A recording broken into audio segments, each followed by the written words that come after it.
Welcome to Dr. Bertha TV talk show. Today is Saturday, August 7th, and after a long hiatus, I am coming back to you with another interesting interview. This time we're talking to the phenomenal Mrs. Marjy Apia, popularly known as Marj. And today she's going to share her life journey with us and the exciting things about what she's doing. And the goal of this program is always to inspire you. You are the center of everything we do.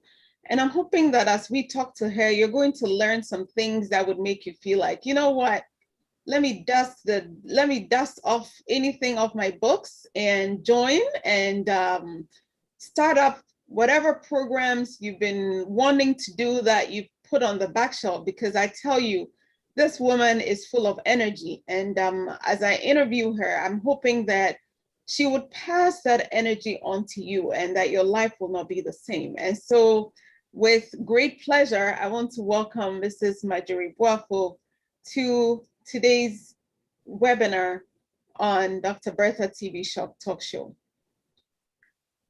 Welcome, Marjy. Thank you. Hello, Dr. Bertha. How are you? I'm doing excellent. I'm doing great. And today is an awesome day to be alive. And you know, Marjy, the first thing I'm going to ask you before you introduce yourself to the audience is that how did you come up with Marj as a pen name to use for writing? Oh, well, Marj has been my nickname since my undergrad days. My roommates, I like to make a lot of noise. As you would say, I like to shijama and hype people, and so somehow they came up with the name Marj. I don't know how they came up with that, but I owe it all to them. I owe it to the young Posse girls of Sabaho. Oh wow! So this started in college. Yes, it started in undergrad, and you know, I had forgotten about it, and so one of my roommates, she called me one time, and she was like, "You owe us commission, Marj. You know, we gave you that name." And so a bunch of Holy Child girls, actually, gave me that name, and it just stuck. They still call me Marj. Even my dad will call and be like, "Hey, Marj." Yeah. That's awesome. That's awesome. Anyway, so Marjy, you are an author. You are a speaker. I have seen you raise funds on 2 occasions, and I was completely blown away. One was at the Georgia Women's Association of Ghana a few years ago, and one was the recent one via Zoom. And I'm like, this woman knows how to raise funds. Like, you are multifaceted. There's so much to you. Tell us what your life's journey has been. Well, thank you for asking and for the compliments. I soak it all in. Yes, Queen, I do. You know, I'd like to give a shout out to those Georgia women. That's GWAG. Those women are phenomenal. They have done such great work in Ghana, refurbishing maternity wards, giving beds, hospital equipment, incubators. An amazing job that they're doing. And the recent one that you saw on Zoom, I believe that was also another medical group. They took the funds and they're doing good work with it. I am so thrilled that there are so many organizations out here in the United States that are willing to get together to take resources back to the motherland to support. And so thanks to all of them, shout out to all of them. They should keep doing the great work. A little about my life's journey. I am a simple girl from Dansoman. Shout out to everybody from Dansoman who gets to watch this. A DC girl for real is what I like to call myself. I attended my elementary education at Martin de Paris. We call ourselves Mad Pops. Yes. And I am an old girl of Every Girls Secondary School, Every Girls High School, Bay Paulson High. I love all my alma maters. I draw support and inspiration from them. I love culture, and I love education, and I love supporting others, and that is me.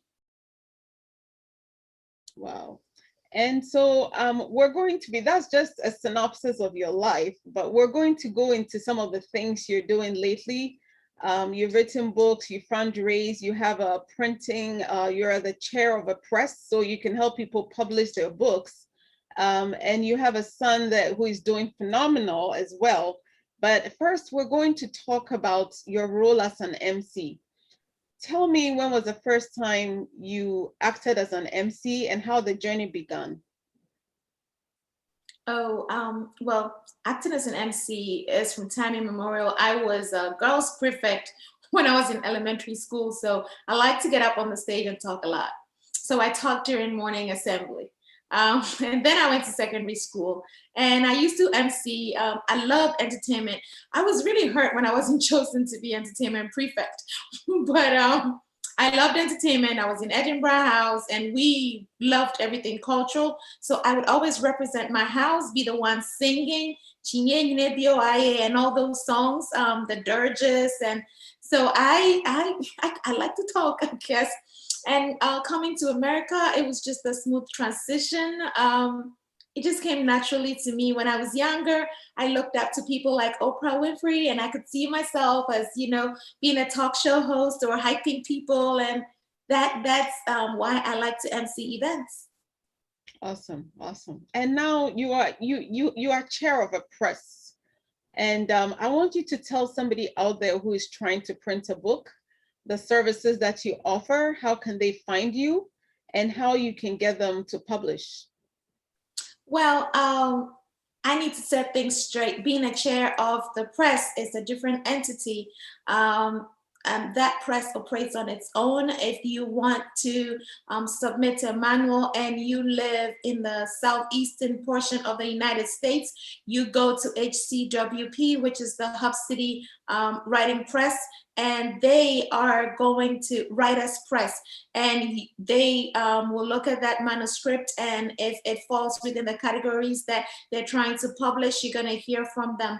And so you go to the Hub City Writers webpage, and that's how you're going to find that information if you're interested in submitting a manuscript to Hub City. With me, I have operated a simple press on the side for a few years, where I have brought authors, minority authors' voices to life. And most of the authors that I have worked with are authors of Ghanaian origin. And we've worked hand in hand to get our work out there. I have a total of, I think, 10 books that I have helped come out. And I've actually done more than 10 books because there are people who work with other presses or self-published that I supported through their journey. And to learn more about that, go to marjy.com, just like my nickname, marjy.com. Hit on the contact button and contact me there. You can learn a little bit more about me also when you go to marjy.com. Okay. And so you can type that in the chat room if you want, and I'm sure people will be able to join over there. I'm trying to see how best I can share this on social media as well. So if someone called me recently and wanted to have a book published, can they go to your website and you would walk them through how to get their book published? They need to contact me via marjy.com, and of course, we can take it from there. I cannot promise to hold your hand throughout the process. There are so many manuscripts that are sitting on my desk right now, but there are topics that I am a fan of, social issues, and so there's some topics that I am drawn to: inspirational, motivational, self-help, and I like to make up stories, so a bit of fiction too. So drop me a line and we'll see what we can do. And I can always tell you the pros and cons, whether you want to self-publish or if you want to submit your manuscript to be traditionally published. It's two different things. And when you're traditionally published, you have more people behind you pushing you. And when you self-publish, it's a lot more work, but then you get some sense of fulfillment from that as well. Okay. Well, thank you for all those who have joined us. We really appreciate you, Mrs. Mills, and all those who have joined us. Thank you for joining us. Ruth, we can see you. And so, Marj, tell us, on your website, you have it that you're the international distributor for Ohine Yuri Gifty Auntie with her books. Can you tell us how that works? Well, Ohinere Gifty is a legend in her own right. She's written 3 beautiful books out there, and we helped her bring it to life on the global market. She had people helping her in Ghana to get it to the Ghana market, but we helped her bring it to light in the global market, and she hit the bestseller status within a matter of hours. She has sold books in so many countries, and we've just worked with her through that process. She is amazing. We don't want to take any credit from her because it was all her work that she put down. Okay, excellent. So if viewers want to know what makes Marjy tick, tell us, are there some things in your childhood that sort of directed your life to where it is now? Something that you remember that was very impactful for you as a child? I think with me, it's a whole lot of things that molded me to become who I am today. I always wanted a big family. When I was growing up, we were not a big family. So I loved people and I wanted to bring people on board. And so that also led to me liking to hype people up. Well, I like to hype myself up. I'm just that person who will stand in front of the mirror and tell myself that, girl, you look good. I do that. I have my husband, I have my son. I think sometimes I'm a little bit too much for them. And so everything in my childhood, things that my mom told me, watching the way she conducted things in the household, watching my father, following him around to work, traveling with him on missions. It all molded me to who I am today. My secondary school days, the hardships, carrying water on my head at Tabri Girls, the bonds that we formed in Edinburgh House, all those things, being in school plays, even at Martin de Porres. My Legon days, the people that I met, my network. I went to Tabri Girls, but sometimes you might think that I went to Holy Child because my roommates are amazing and they've brought their whole Holy Child village with them.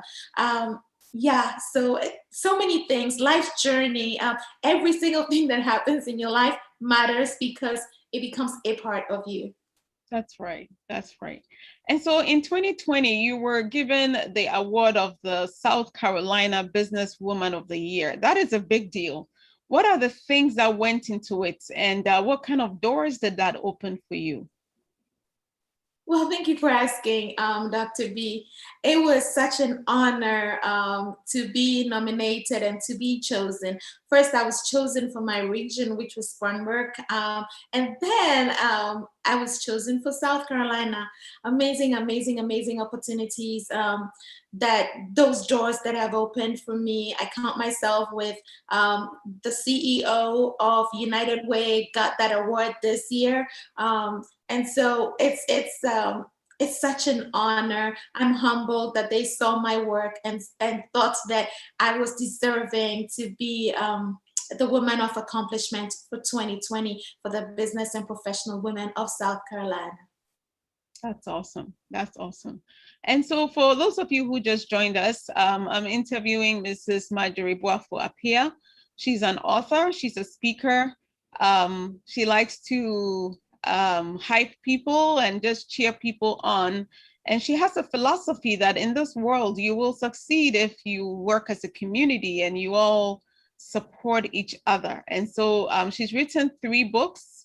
And it's about to release a 4th one. And so we'll be talking about that in a moment. So thank you for joining us. And so let's delve into some of the books you've written. The first one was Shimmigrant, which in itself was quite the title. I want you to tell our viewers, how you came up with that title. And I have read through that book. It's a book that you pick up and you really can't put down. And I noticed that most of the reviewers said the same thing. You start and you just want to finish. Tell us about how you came up with the title, a little bit about the story. So just enough to get people to go and get it. And then we'll talk about your other books. Yes, thank you so much. And viewers and listeners, I just want to add that I'm also a management consultant by profession. I do work with small and mid-sized businesses in their strategic planning, project management, and all the good stuff. And so look that up on my website, marjymarj.com. Now to my first book, which is The Shimmigrant. I like to say shimmy, shimmy. Yes, it's a very simple title. It's She Immigrant. As I combine those two, and I'm a big fan of the spelling bee. So at the beginning of the book, you have the meaning of shimmigrant right there, written like you would see it in the Webster dictionary. Maybe one day shimmigrant will make it in there. It's a story of a young girl who lives in Kumasi, a suburb of Kumasi, and she finds her way to Accra, and eventually she migrates to America. And it talks about her struggles. And yeah, I am just that good of an author. And so when you pick up that book, it is hard to put it down. Now, if you don't know about the book, it is pictured right here on my side. You see, I'm always advertising. Shimmigrants is the blue book to the very left of me, and I think it will be to the right of you if you're facing me. Yes, it's available everywhere books is sold. In Ghana, you can find it at Boutique Ghana. You can find it on Book Nook.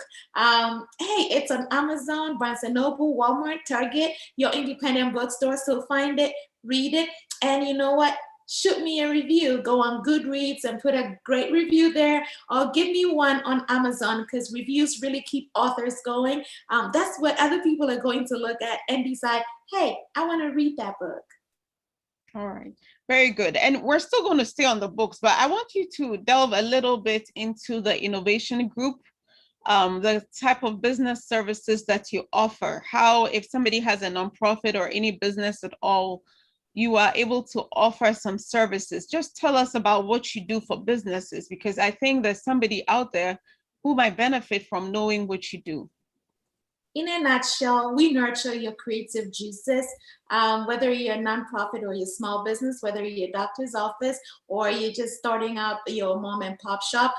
Come to us, innovationabound.com, and you will learn all about the services that we offer. You can also go to marjymarj.com, and in there on the About Me page, you will find a link to Innovation Group right there, Innovation Abound. As the title suggests, we bring your creative juices to life. And so it could be with consulting with your book, it could be with your business, you could be looking at a strategic plan, whether you're looking at a short-term plan or a long-term plan, especially with the current trends with COVID-19. We all don't know where we're going, so it's time to tap into our juices and get things flowing, and put our positive energy out there and see how we can make things better for our families, earn revenue, income for our families, and support our communities if we have that extra income out there. Right. So not to put you on the spot, but Marjy, can you share with us an example of a company that you came to Innovation Group? You don't need to mention their name, and how you help them along the line to get to where they are with your resources. Well, there's several. We do board training for nonprofits. And as I said, we do strategic planning. There have been some nonprofits that may have had dysfunction amongst their boards. And we have had retreats and tried to bring everybody together. And I believe that things are going better now. We have worked on strategic planning to try and increase revenue, to increase reach for some companies to find clients or to grow their base. And we've had positive feedback. Now, I'm not saying that we come in and we fix everything. No, there are times that things don't go according to plan. There are clients that I had towards the end of 2019 where we had some plans in place, and then 2020 happened. I had already taken their money, but 2020 happened and it threw all of us a curveball. So we had to dig deep and find alternative ways to move things forward, considering what COVID-19 had done to the original plans that we had. Outstanding. So viewers, that's Marj. If you have a company that is struggling or needs strategic planning, or you're even thinking of starting a nonprofit or how to progress with your nonprofit, please go to marjymarj.com and get to her innovation group and see what she can do for you. So back to books. At the end of The Shimmigrant, it looks like the main character was just left standing and there needed to be a completion. And so I realized that Same Elephants came out. So tell us the story behind Same Elephants, and we're going to go to the exciting part, how Sasha Goes to America came about as well. Yeah, I cannot believe, it feels like we just started talking, but we've been talking for 20 minutes. Time is flying. Let me talk about same elephants. Same elephants is basically saying that we are all the same. Innately, we're all humans. You know, the Shimmigrants actually ends with a human oath, and the human oath is the beginning of Same Elephants. Same Elephants is a sequel to the Shimmigrants, because the young girl now has friends from college, and they're getting together. And you know, we have a Jewish girl, we have an atheist, we have a Christian, we have a Muslim, we have Black, we have white, and they all get together. And you know, the book is very relevant to these times, with our experiences. It hits on so many issues, whether it's stereotyping, discrimination, unity, representation. All those are topics that are talked about in the book. I love Same Elephants. I think is one of my best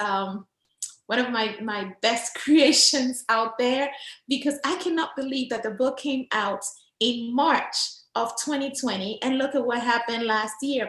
Look at the riots, look at the demonstrations, look at everything that happened with social justice.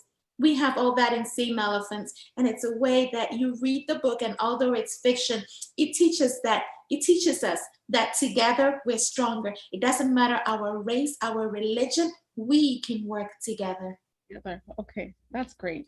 And so after Same Elephants, I don't think you gave us much breathing space. The next thing we knew, Sasha Goes to America is all over the place, in the news, on Facebook, and everywhere.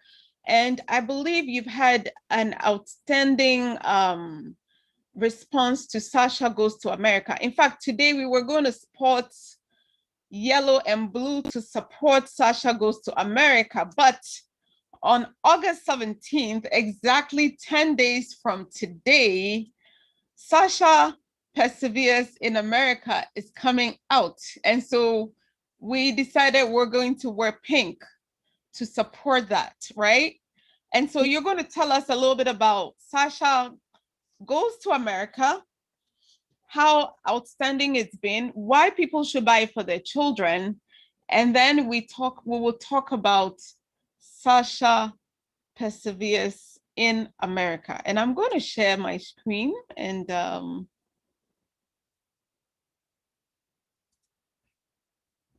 well, viewers, listeners, thank you for having the patience to listen to us for over 20 minutes. I think oh my goodness, Sasha Perseveres is on the screen. Amazing. I love this girl. Look at her beautiful smile. Yes, she does persevere in America. This book is coming out on August 17th. Y'all better go out there, download the ebook, or buy the paperback. I cannot wait for this book to hit the shelves and for readers to get their hands on it, because Sasha Goes to America has blown it out of the water. We have reviews from India, UK, all over the place. The book has really surprised me. My best-selling book was The Shimmigrant. Sasha Goes to America came across, and it's like parents want to get it for their kids, regardless of race, religion, wherever they are in the world. Because it's not just people in America who are buying the book. It is people from all over who are buying Sasha Goes to America. It's the Young Shimmigrant edition, the Young Shimmigrant series. So it is based on the Shimmigrant, but it is written for kids. Now, one of the editorial reviews came from the author of Border Child. Her name is Michelle Stone, and she said that she thought that I had found my niche and that I should really write for children. I'm like, okay, I did not realize that, but she loved the book. Now, we had the professor, she graduated from, I believe, UC Berkeley, Dr. Araceli Hernandez LaRoche. She is over the South Carolina Center for, the title is not coming to me, but well, Dr. LaRoche gave a glowing review of how everybody needs this kind of book. I'm not quoting her words, I'm just summarizing. So those are some of the editorial reviews that Sasha Goes to America has received. And we have an owner of a school, Primrose School, Jesse out of North Carolina, who was so excited about the book and gave it a raving editorial review. So the experts have spoken. We have Rosamond Sapon Owens, who is out of Minnesota. She is into diversity, equity, and inclusion, and she believes that the book should be in the hands of every child. And so I am so, I am blessed that we have these raving editorial reviews for the book.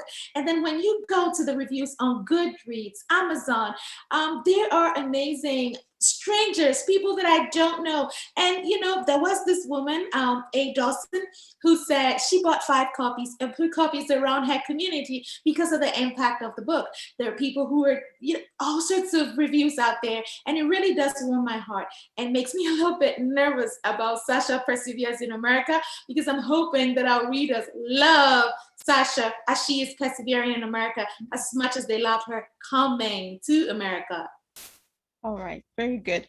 So we're still talking about books, but I want you to talk to somebody out there. I believe inside everyone is a book that needs to be written. I want you to talk to somebody out there who's been thinking about writing and has been putting it off or doesn't even know if they should start. What inspiration do you have for someone like that? Oh, and by the way, Mrs. Kafuyo Doyle said, congratulations. Well, thank you, Mrs. Odoy Mills. I appreciate that. If you haven't read the book, hey, remember to pick it up wherever you are. I believe you will enjoy it. And don't forget that review. Thank you so much for the congratulatory message. Now, back to your question, Dr. Bether. Yes, everybody has a story in them. And one word turns into a sentence, and a sentence turns into a paragraph. And then it goes on, and before you know it, you have a book.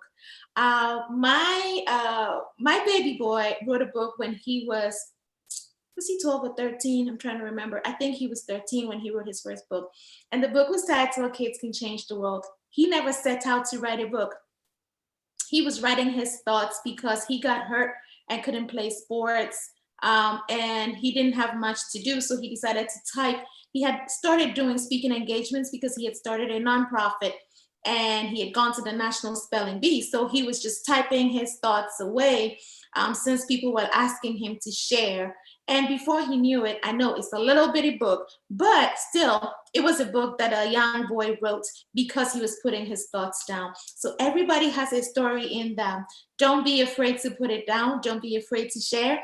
And the more we share our stories, the more we inspire others. You never know what somebody else is going through because, like Rosamond Sapon Owens wrote this book about Yasantua. It is the 100th anniversary of Yasantua this year. And that book is about a trailblazing woman. How many of our children know about Yasantua? She's a queen. She is powerful. We need to share these stories. So if you pick up Rosie's book, guess what? Your child sees a shero, whether it's a boy or a girl, they still see a shero who did not bow down to the oppression, who stood up for her people. And the other time I was scrolling on Instagram and I don't remember who had made the post, but it was a post that had thousands and thousands of likes. It was from some African-American personality talking about Yasantua and how she refused to give the golden due to the British. And it had all these likes and I was like, yes, I wish people would know that Rosie had written this book about this badass woman because guess what? It is treasured and our children need to know that. They need to know that our ancestors were powerful and that our ancestors stood up for us. That is very, very true. And Rosamond is with us today. And so Rosamond, thank you for joining us. I think you're going to be on and be talking about Yasantua and your book as well. So Marj, you have a talk show as well. Tell us how that started, tell us how it's going, and tell us the impact it is having and how people can listen to you and join you on your program. Tell us about it. Oh my goodness, my talk show, Humanity Chats, is a blessing. It's a blessing to me, it's a blessing to others. It was not even intentional to start it, but you know what? We speak life. Whatever we think about or what our dreams and aspirations are, we can actually will it to happen. Because the year before I started Humanity Chats, I'm that person who buys Christmas presents for myself and wraps it up and puts it under the tree and then open it and be like, oh my God, I got a present. Yeah, from me. Anyway, so I bought myself a microphone because I said I was going to have a podcast. And my goodness, my boys laughed at me. They're like, you have a podcast? I'm like, y'all got to believe in me. Well, I did not know what that podcast was going to be. But then March 2020 comes along. We launch Same Elephants on International Women's Day. I am so hyped up because I'm about to go on tour. I have all these speaking engagements. I have my outfits picked and everything. And then COVID-19 happens and we have to stay indoors. And my speaking engagements kind of cancel on me, and I'm not getting a lot of online gigs. And I'm like, who wants to hear me? So starting Humanity Chats was actually a selfish move because I thought, okay, let me start something. Shimmy Grant ended with the human oath, and Same Elephants began with the human oath. So I was like, let me start something and talk about humanity and slide my books in there. And that would be a way that people would hear about my books. But guess what? My books were about all these social issues that were hot topics. And so here I am trying to just push my books, and then it turns into something else. And I have people like Isa Shashay, I have people like former Congressman Trey Gowdy, all coming on the show to talk about, unity, police brutality, social injustice. We talk about being a single parent. We talk about unanswered prayers. We talk about everyday issues that impact humans. Now, if you want to follow Humanity Chats, you can always find Marjy TV on YouTube. Subscribe. We come on every Thursdays at 7 p.m. and talk about everyday issues that impact humans.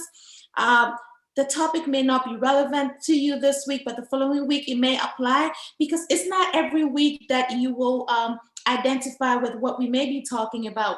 But better still, we are on all the major podcasts. So you can type Humanity Chats with Marjy into Google. It can give you Spotify, Apple Podcast, Player FM, Podchaser, all the major podcasts out there, Google Podcasts, Audible. We're everywhere. You'll be tired of hearing my voice. And so on Saturday morning, when you're going for your walk, put me on replay. Give me some downloads. Just keep listening. And if you like what you hear, don't forget reviews. Apple Podcast is great to put those reviews on there so that other people will find it. Now, we are in over 300 cities. I don't know how that happened. And we are in, I think, 26 countries. Yes, we are in the Philippines, Nigeria, Russia, Ghana. But the place that listens to my podcast the most is Spartanburg, and that's where I live. So I would like to thank the people of Spartanburg for continuously listening to me. But you know what? I would love for the people of Dan Silvan to also listen, because that's where I got my foundation from. So calling all my Ghana peeps who are listening right now, tell your friends about Humanity Chats with Marjy. Tune in. Most of my listeners are people who live in the United States, but I tell you what, we are all interconnected, and we cannot just stay within our community. We have moved here. Our children are from here now. And so we need to get with the program and learn about everything that is happening in America. We cannot just stay focused on maybe just our Ghanaian communities. Let's branch out to our African American brothers and sisters, to our Caucasian brothers and sisters, to our Latino brothers and sisters. That's what we have to do. Community is very important. And so I think I've given the gist of Humanity Chats. Find us on all the available podcasts out there, the major podcasts. Listen, or if you'd like to watch and see my beautiful face, I always have some nice lipstick on when you come to Humanity Chats. So you can also catch us on YouTube. And yes, it's fabulous. Okay. So what's Marjy's best, your favorite food? Oh, that's where we're going to. Well, I have not had my favorite food in a long, long time. I like banku and okra. Like I totally love it. Finger licking, love it. I haven't had it in a minute. Lately, I've been cooking a lot of jollof because rice is really easy. But my goodness, I love benko and okra. Yes, and then I love Kobe. I love tilapia. Woo! God bless me. Yes. Oh yeah, so we know something about what do you do in your spare time when you're not writing or speaking? I like to watch Netflix. I do. I do watch a lot of Netflix when I'm laying in bed and I don't want anybody to talk to me. And sometimes, people be calling and be like, your voicemail is full. No, I'm just not answering my phone. I am watching Netflix. I'm binge watching some show because I don't get to watch a lot of TV. And so sometimes I download something or I would ask, oh, what is on now? And people might say, All American. And so I'll go back and watch the previous episodes and just get that done. But I do read a lot. Good readers become great writers. I read a lot and it expands my knowledge. And then I love to dance. I love to dance to get some steps. Yes. So what books have you been reading lately? Rosamond said, does Margie have a spare time? What books have you been reading lately? Oh my goodness, a whole lot of books. I wish you could see my bookcase and it would tell you. I have read Instructions for Dancing by Nicola Yoon, which came out not too long ago. Beautiful, beautiful book. I have started reading Blackouts, which is a bunch of African American writers, female writers who came together. I think it's Tiffany Jackson, Angie Thomas, Nicola Yoon. I'm not going to get all the names. I've read that. I read Genesis Begins Again by author Alicia D. Williams. I've read Kwame Alexander's books. I am a Jesse person. I have Transcendence Kingdom showing right there. Like my bookcase is popping. I do read a lot of Black literature. I read Nana Ari Jamwa.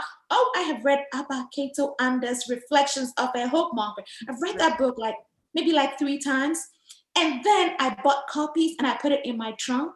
And so sometimes I go places and I'm like, oh, have you read Abba's book? Oh, it gives you some hope. And I just dropped that book.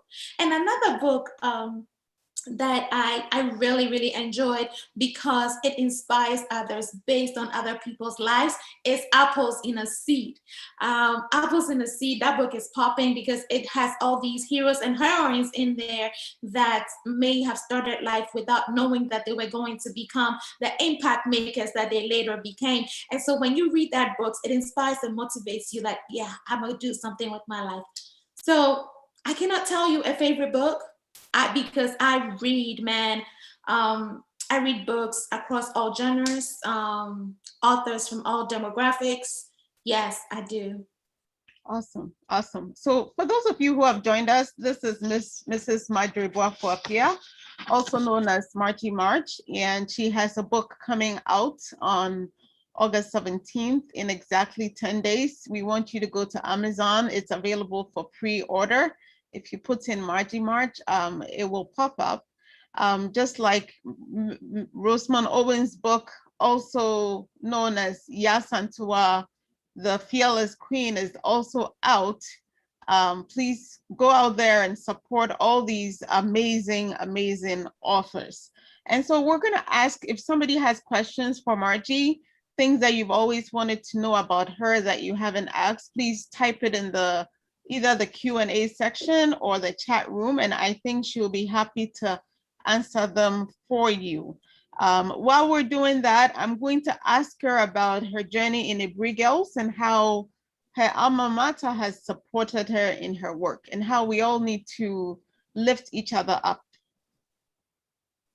Well, to any Ibri Girls person who may be watching on YouTube or on this forum, I say Biposo hi.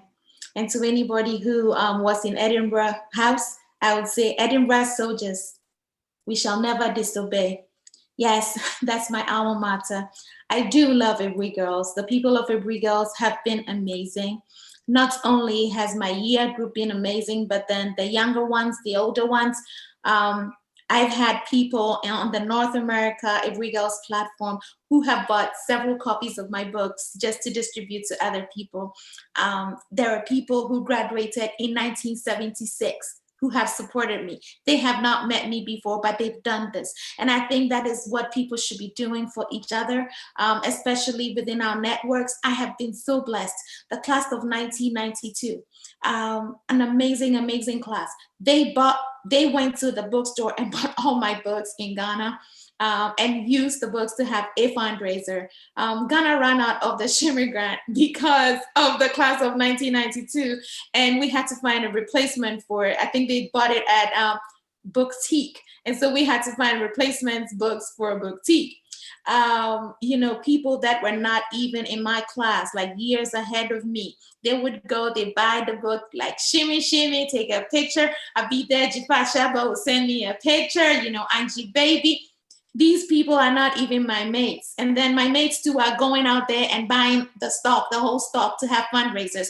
So I would say that I am very grateful to the girls at Every Girls. And my experience there was not all fun and games. I mean, we had to go to Jamaica, carry water on our head. We had to, at that time, we didn't even have the WC. We had to use a pit latrine. Well, I'm grateful that I got to use a pit latrine at a Regals, because guess what?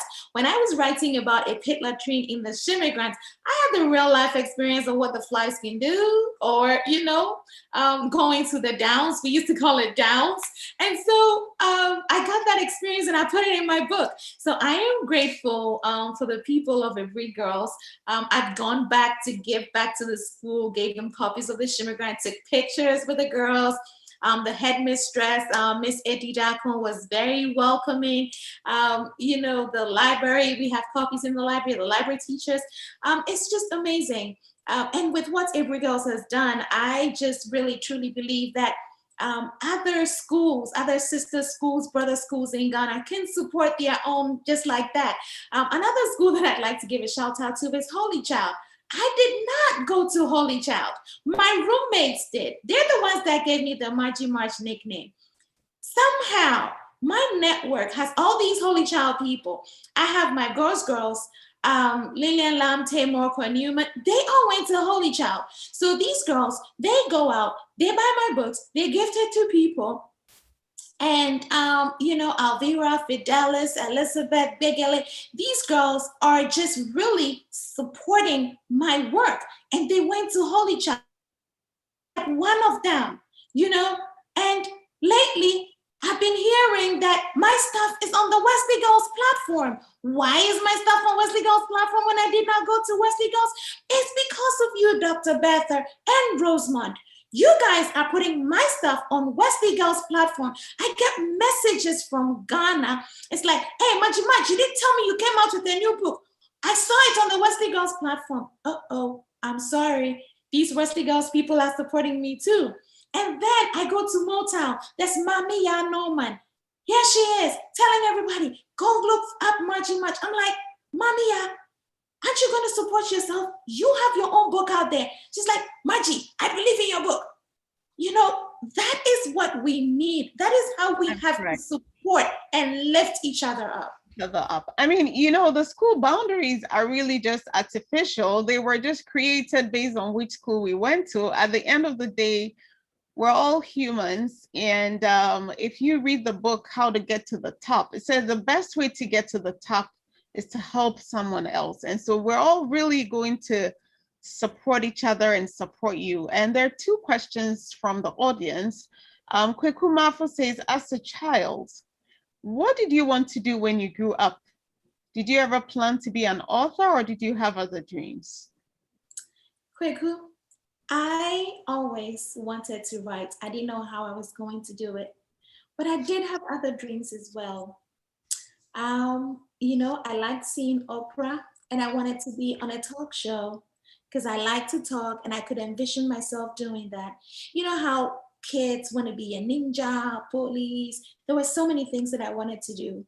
I wanted to be CIA because I thought I had investigative abilities. I wanted to be JAG because I just loved that whole idea. I wanted to be a lawyer. One thing I never wanted to be was a doctor of medicine because I felt like my science was so bad.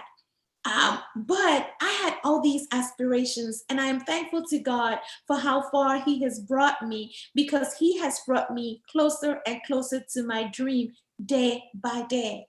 Thank you so much for that question, Kweku. All right. And that was a brilliant answer. And we'll talk about your doctor, the doctor part a little bit when we talk about your husband. But Mrs. Kafui Mills Odoy also has a question. She said, I'm wondering, what are the top 2 challenges you have encountered, Marj, and how did you manage to deal with them?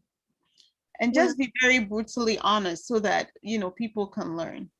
yes, I have had several challenges, so it depends on which aspect of my life that you're trying to address.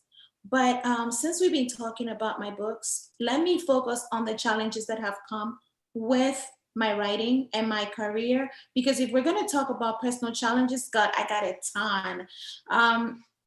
With my books, the top challenge that I faced was validation. Validation because I did not go with a traditional publisher when I set out. And there are people who have their noses in the air when they hear that somebody is self-published. And so that was really tough for me, being slighted by others. You go into a room of people that you know that you're very capable, or that you could actually do it, but then they have their noses in the air because for you, there's a question like, so are you traditionally published, or did you just write it yourself, or did you just go self? I forget the way the question goes, but this kind of stuck up attitude that I've had to encounter. And that was a challenge for me, because for me, it was like, how do I break through and let people know that what I'm saying is actually valid? And I just had to keep pushing. That was how I overcame it. I had to keep pushing. I had to keep proving myself. I was self-promoting. And that's when my allies also came in play, because once I had my allies also reading my work and validating it, then other people began to respect me, because I was not lucky enough. Well, I shouldn't say I wasn't lucky to get that big book contract. I did not opt to go that way because I thought to myself, I want to tell this story and I want to tell it now. But then if I had waited for the contract, it was going to come out probably 2 years later. And I wanted to have my books in Ghanaian schools and in America, in the UK, in places that I thought I just wanted some kind of control over my work. So although I knew that my work was good, I wasn't willing to put it in somebody's hands at that time. And that was really tough. Having to overcome that was tough. I have not completely overcome it. I will confess that to you. I have not completely overcome it. There are times that I wonder to myself, should I have done things differently? But self-doubt can hurt you. I'm like, girl, you have come this far. Look at what you're doing. Stop sulking, move on. So that's one of the top challenges that I faced. My second challenge is just the fact that I am an immigrant Black woman who has to go into certain rooms. And I realized that sometimes I don't fit with the immigrant community. I don't fit with the Black community, and I do not fit with the white community. I am not African enough that my African brothers and sisters, not all of them, some of them have their noses in the air thinking that she thinks she's American, that she thinks she's all right. Why is she doing that? Well, guess what? When I go to the American community, sometimes I am always referred to as, oh, this is Marjy and she's from Africa. It's, yes, that doesn't have to come. Or it's like you see me and it's like, oh, where are you from? Because I like to wear African print, right? Where are you from? And then I say, I'm from Ghana. Do you like it here? It's just been challenging to walk into some rooms where your identity is split. But how have I overcome it? Through collaboration. I have collaborated with my Caucasian brothers and sisters, with my African American brothers and sisters, and with people that I went to school with, people that have been part of my network. I'm blessed that I have my undergrad network, I have my grad school network, I have my doctoral network. I'm glad that I have people from all those walks of life. And so that's how I have overcome that not quite fitting. And I tell you what, the other people that don't quite fit, if you're from Africa, if you're from Ghana, the other people that don't quite fit are our children. Okay, we like to let them know that they're from Ghana and that Ghana is the best. They don't quite fit. They're not Ghanaian enough. And then there are times that because of their names, they're not accepted fully as Americans either. And so they become third culture. We have to watch it, because just like I have had to persevere, our children have to persevere as well. So we have to make sure that we're putting them in a safe space and not just throwing. My child likes to be very Afrocentric. We went to Ghana one time, we went to church, and the usher just said, "Now where's the come home?" Because he was wearing a dashiki. And I'm like, how dare you? How dare you say, "Now where's the come home?" Like, is this person also part of you? Yes, he is. And so those are all stumbling blocks that we've had to go through. Okay, so in summary, and that was a good question that Mrs. Odoy Mills put out there about your challenges, and you were able to very hone in on them. That the first was authenticity or validation, and then having to fit into one culture and having to navigate. If you go here, you're not American enough. If you come here, you're not African enough. So thank you for sharing those thoughts. Those were important. Yeah, and I'd like to say, just be your true self. Just be you. Just be you. People will hate you anyway, but then those who love you would love you. So be you. Mm-hmm. Anyway, and that's where we're doing this. We decided to be us. I love interviewing people. I love talking to people. And I thought, you know what? I'm going to talk to Marj. She has a book coming out, and we'll let people know about it. We're being ourselves. And Rosamond said, you're always helping other authors to succeed. Don't you worry they may overshadow you. You give us the courage to be great authors. You're the real deal, mama. That was revolutionary, Marj. And thank God you did what you do. You're a trailblazer and others can follow you. So let's answer her question. She said, don't you worry that others may overshadow you? Well, girl, thank you. First of all, thank you, Rosie, for your kind words. Thank you. I really appreciate you. And I'm waiting for that banku and okra that you promised. But, don't you ever worry about anybody overshadowing you. The sun is so huge. It's enough for us. We even need sunglasses. If you help me and I help you, that is how we succeed. It doesn't take anything from me to share my knowledge with Rosie, because guess what? If Rosie makes it, she brings me along with her. It doesn't matter who went first. Somebody could have come later and the person will be bigger than you. I remember there's an author out in New England, and I'm trying to remember her name. I think, is it Keiko? I don't remember, but she's out in New England and she wrote some books about social justice. She wrote it, but it did not become the hit that Angie Thomas and Nick Stone's books became. But guess what? She is still an authentic voice that people go to. It doesn't matter that Marjy started writing her books. I've written these books. There may be a Jane coming who is going to write that one book and become the biggest hit. It doesn't matter. If I help Jane to become that biggest hit, guess what? Jane's blessings overflow to me. So let us never be afraid to help others. It just gives you joy and inner satisfaction. I am so happy to have the Sisterhood of Authors. Thank you, Bertha, for being part of the Sister Authors. God bless you richly for bringing me on this platform. Right. And we've been joined by Mrs. Abba Anda as well, whose book, Reflections of a Hope Monger, is out also on Amazon. And I will encourage everyone to go out and get it. Anyway, talking about doctors, you are married to a doctor, Dr. Kofi Appiah, and actually that's how I met you 20 something years ago in Baltimore. I think you and Kofi had just gotten married, and you popularly call him Boss Kofi. And you have a son, Adam, who recently got an award. And I saw you on ABC News National Television. I wanted to share the pictures here, but I didn't get it up soon enough. I was so excited. Yay! Marjy is on national television. She's a star, you know? Anyway, so tell us a little bit about your family and how you have been able to work together as a unit and how you support one another and how you combine your work with taking care of family.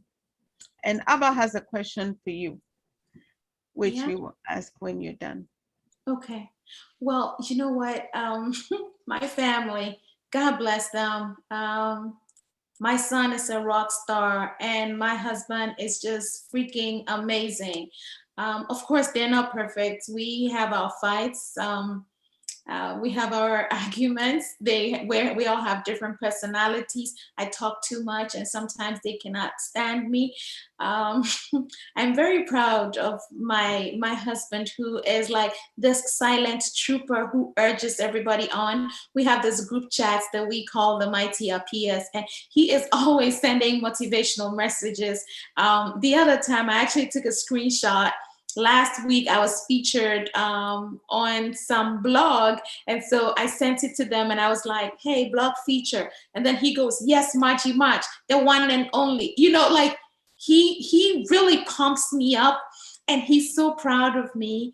The things that he does. We have book giveaways. He will be carrying all the boxes silently, making sure that, you know, everything goes smoothly. Lately, we had a watch party for the Sports Humanitarian Awards that my son got. Well, my son was supposed to go run some errands to get some things. I guess he was being a child and he was with his friend and didn't think things through. You know, my husband did not complain or anything. He went out. He was supposed to run one errand. By the end of the day, he was the one who went for the t-shirts. He's the one he did everything and he did not even complain about it. So God has really blessed me with such a humble servant, leader of a husband. And my son, he's not perfect. He has his issues. Sometimes I really want to punch him. But he's amazing. He started his project when he was 12 years old. It was a school project. And with the help of our community, his teachers, coaches, mentors, advisors, community leaders, his friends, our Ghanaian tribe, believe it or not, we have this huge Ghanaian tribe out of Gastonia and Charlotte, North Carolina. Those guys show up, represent, coming out of Atlanta. I have this friend that I went to Every Girls with. Even if we have to sell tickets, Evelyn is going to make sure she's there selling tickets for a dome. It's just amazing to have that tribe of people supporting that village, my town, my city of Spartanburg, South Carolina. I'm not originally from here. I might as well have been born here because I have people like Mary Thomas, Victor Dura, Rachel Deems, Michelle Stone. I could go on and on with the names. They support my family wholeheartedly. Erica McJamesy, Hope Blackley. I could just go on and on mentioning names. And it is that village that keeps my family going. I am so grateful for all the love and support. And I guess I just also have to say cheers to Boss Kofi for just being the great boss out there. Right. Well, all too soon, it's almost an hour. I'm going to ask you two questions. And if somebody else has a question, we will ask it. And I'll thank you so much for taking the time to be with us. Abba Anda said, Marjy, how would you define your purpose in one sentence? Hey, Abba, you dear, yeah, God. That's a hard question. How will my purpose? Thrive. To thrive. Thrive. I use one word. I'm not even going for a sentence. Thrive. Because it is my goal to thrive. And it is my goal for others to thrive. So my purpose is to thrive. Thrive. That's awesome. Marjy, who's your role model, or who are your role models? Which people do you look up to? I got a ton of role models because there's so many things I look up to in life. I have role models across the globe, but my first role model is my mama, who I call her Sally Baby. Sally Baby is amazing. I mean, even when my son was going to New York for his awards, she made shirts to make sure that he was going to rep the motherland and sorry, and sent it to him. This woman will call me if I'm driving from Atlanta and it's late. She's like, "Have you gotten home yet?" I mean, she is just an amazing, amazing, amazing mother. When I was younger, you know, she made sure I had everything I need to go to secondary school by retiring early from Gihawk to get her entitlement so she could provide for me, get me the trunk with my name written on there and everything. I really respect her, and I want to be the kind of mother she is, the kind of devotion she has for me. I remember I've had a lot of issues with fertility, and I've had to have surgeries and whatnot. And my mom will come from Ghana, come stay with us, and she will be massaging my feet because my feet would be swollen, you know, things that she would do. The selflessness. I just have to give it up for that woman. Yeah, Sally Baby, she really, really rocks. But then my dad is also so inspirational. He is brilliant. When he talks to us, that this man can speak Latin. You know, he's so knowledgeable. And I'm like, how can someone be this smart? And he's my dad, so I must be smart. And so those two are amazing. They, you know, when my son got the award, they wore both for good shirts back in Ghana, took pictures. My mom has just learned how to take selfies. You don't even want to know that. But I really admire them. I also surprisingly admire my husband. He is a role model to me. And I wish I was like him, but I try and I can't. Like, he's so measured. You can't even tell his emotions, and he says the right things. And sometimes I just watch him. I listen to him. He knows about music. He knows about sports. Like, he's talking about all these things. And I say to myself, he knows medicine. He's so smart. But I try. I just can't be measured. But there's so many things I look up to him for, that because of him, my son and I, we read all the time because we see him with his Baldacci books, and we also want to read so that we can all, you know, soak up that knowledge. I look up to my own kid. He wrote a book before I did. You know, there are things that he does. He's so organized. And I watch him and I'm like, oh, he's the younger one, but sometimes I want to be like him. And then, of course, there are people outside of my household that I look up to as well. I take bits and pieces. I respect Maya Angelou and her gift of gab. I look up to Chimamanda Adichie for the letters that she's able to write. I look at Bozoma St. John, and I look at her marketing expertise, and I want a piece of that. I look at Oprah and the way she's able to get people to open up, and I want a piece of that. You know, I look at business women, leaders all across, and I admire that. You know, I look at presidents. I look at President Sirleaf Johnson. I look at so many women, strong, strong women who have come before me, and those who are also here. Michelle Obama, you know, there's so many that I look up to, and I admire somebody like Diana Hamilton, you know, because she sang my favorite song, "My Test Is Now My Testimony." I just have so many people that I look up to. Well, this has been a wonderful time with you. I just wanted people to be inspired and motivated. We all need some inspiration every single day.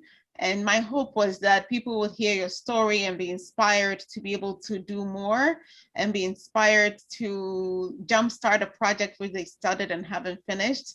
And I think that we've been able to do that. I want to thank all of you who found the time and the space to join us. We're really appreciative. I started this program by doing it every week. I think it got a bit much combining it with my work. And so maybe I'll be doing it either every month or every other week. And so please do well to join us. Don't forget to join Marj on Thursday evenings as well. I will be coming to you on Saturdays. Thank you so much for joining us. It's been wonderful. I will ask Marjy to give her very last words in closing, and then we will end this program. And I will share the link with you. Please share it on your social media platforms so people can listen again and be blessed. Marjy, you get to have the last word. Well, Dr. Bertha, you look so beautiful today. That pink looks gorgeous on you.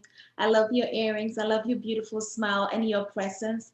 Thank you for giving me this opportunity to share my story with others, especially now that I have a fourth book coming out and I'm trying to get on all these platforms so everybody can learn about my book, Sasha Perseveres in America.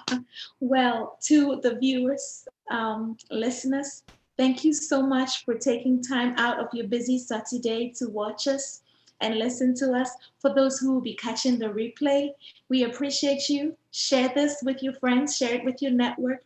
And what I'd like to say to everybody who's here today is don't ever give up on your dreams and be your authentic self, because if you pretend to be somebody else, you're going to get tired of it. You're not going to be able to keep pretending. So be your authentic self. Never give up on your dreams and go for it. Thank you so much for this opportunity. All right. Wonderful, wonderful. Thank you so much, everyone. And we'll talk off the record. Once again, thank you. This has been Dr. Bertha IE with Dr. Bertha TV. See you in the next 2 weeks or next month. Thank you for watching.